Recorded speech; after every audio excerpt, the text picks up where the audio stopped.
দেখুন, ভাঙড়ের ঘটনাটা খুব ভয়াবহ এবং তাতে কয়েকটা জিনিস স্পষ্ট হয়েছে। আমি জানি না রাজ্য সরকার বুঝবে কিনা, মানবে কিনা।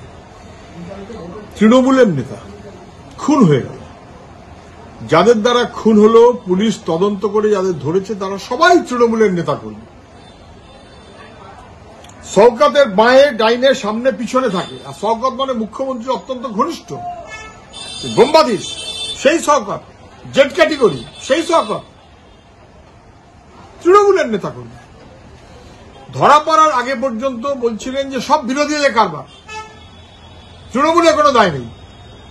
ধরা পড়ে পরে দেখা গেল যে তারা সবাই তৃণমূল। তখন বলতে শুরু করলেন, না ও তো অনেক লোকের মধ্যে একজন।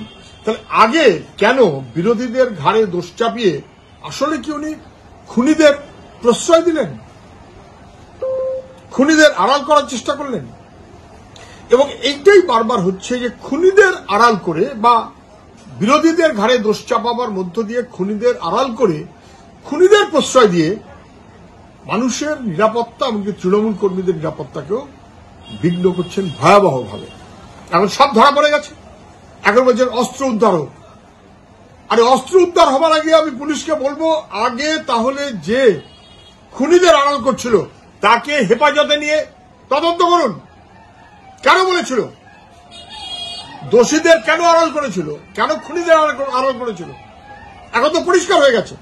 পুলিশ অবিলম্বে আড়াল করেছিল যে মুখ্যমন্ত্রীর ঘনিষ্ঠ, তাকে কি হেফাজতে নিয়ে জেরা করবে, তদন্ত করবে?